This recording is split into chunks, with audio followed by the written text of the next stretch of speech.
Assalamualaikum warahmatullahi wabarakatuh. Perkenalkan, nama saya Mulyati dengan NIM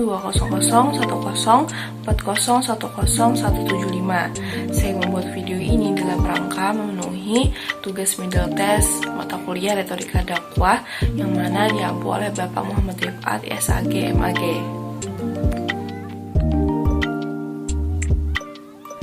Kata retorika berasal dari bahasa Yunani, yaitu retor, yang artinya seorang juru pidato atau orator.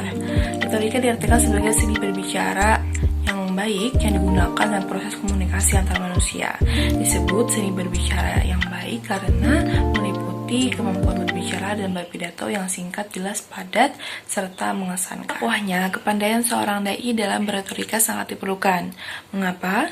Karena dengan penguasaan ilmu retorika akan membantu dai dalam mengolah pesannya dan menyusun kata-kata sehingga tersusunlah sebuah pesan yang baik, sehingga akhirnya pesan dakwah tersebut akan mudah dipahami dan diserap oleh mad'u. Dan dengan penguasaan ilmu retorika, seorang dai akan mampu menyampaikan dakwahnya dengan bahasa yang komunikatif.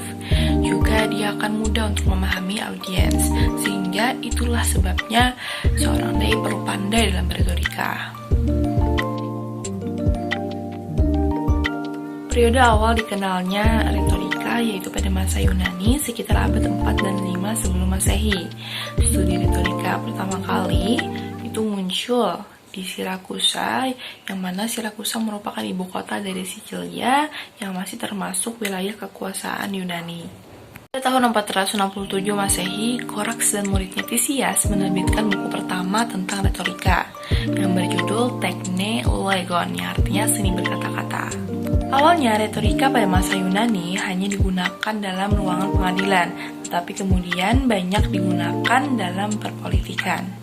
Pada abad kelima, Gorgias dikirim ke duta sebagai Athena. Lalu, Gorgias mendirikan sekolah retorika.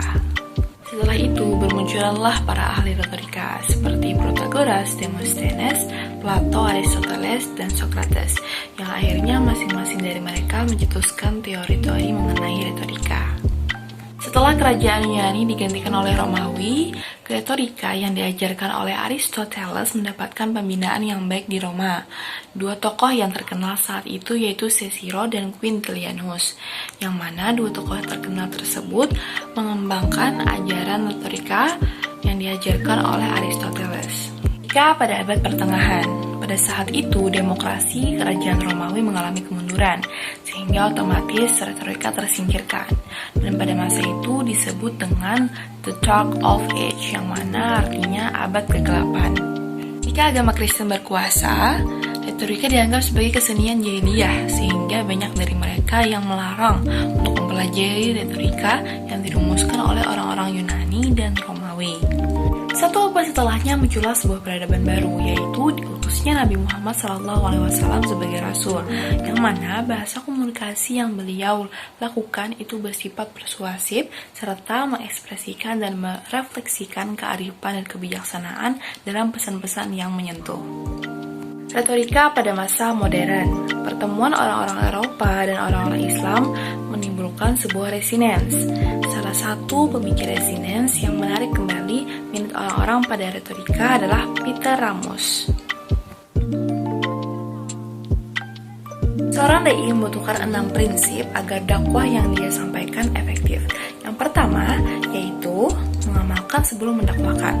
Hal ini sangat penting. Kenapa? Karena kita mengajarkan amanah dari Allah Subhanahu wa Ta'ala. Sehingga jika kita ingkar terhadap hal tersebut, maka orang-orang akan ragu terhadap apa yang kita dakwahkan. Kedua yaitu seorang dai perlu memiliki ilmu pengetahuan yang mumpuni, seperti ilmu bahasa Arab, fikih, tauhid, akhlak, tasawuf, dan lain-lain. Karena bagaimana dia bisa menjawab pertanyaan-pertanyaan dari para mad'u dan mencarikan solusi bagi persoalan umat jika dia tidak memiliki kemampuan atau pengetahuan yang mumpuni. Yang ketiga yaitu tulus dan ikhlas. Tulus dan ikhlas dalam mengharap ridha Allah Subhanahu wa Ta'ala untuk membawa umat ke arah yang lebih baik. Keempat yaitu mempunyai semangat. Semangat dalam menghadapi sebuah rintangan dan tidak pantang menyerah dalam bersyiar. Kelima, yaitu mau praktek. Seorang dai memerlukan sebuah praktek agar dakwah yang dia sampaikan bisa sukses. Terakhir, yaitu istiqomah. Seorang dai perlu memiliki sifat istiqomah atau konsisten karena dia akan menemukan jenis manusia yang berbeda-beda dan cara pandang yang berbeda-beda, sehingga perlu adanya keistiqomahan dalam mengarunginya. Langkah-langkah persiapan pidato itu ada 3, yaitu yang pertama, persiapan materi, yang kedua, persiapan fisik, dan yang ketiga, persiapan mental. Pertama, yaitu persiapan materi. 1. Menentukan topik. Hal yang akan dibahas adalah 5W dan 1H. Yang pertama, yaitu when, kapan dilaksanakannya pidato. Lalu where, di mana pidato tersebut akan dilaksanakan.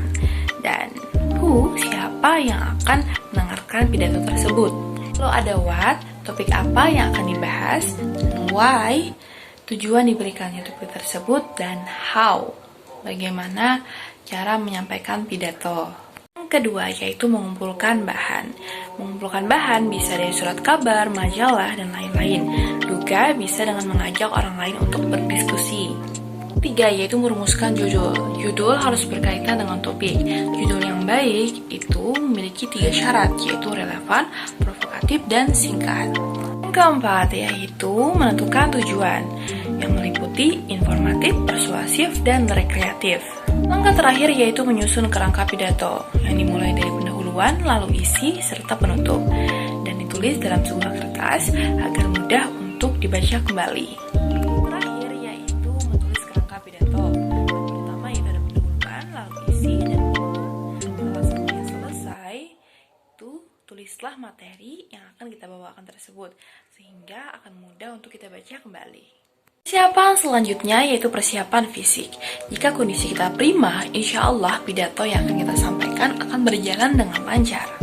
Langkah-langkah persiapan fisik contohnya dengan olahraga yang teratur dan kontinu, juga menghindari makanan-makanan yang mengganggu suara kita, dan juga kita perlu untuk istirahat yang cukup, dan lupakanlah sejenak masalah-masalah yang lain, dan juga jangan terlalu tegang. Persiapan yang terakhir yaitu persiapan mental, agar kita bisa percaya diri untuk berbicara dan berpidato di depan umum.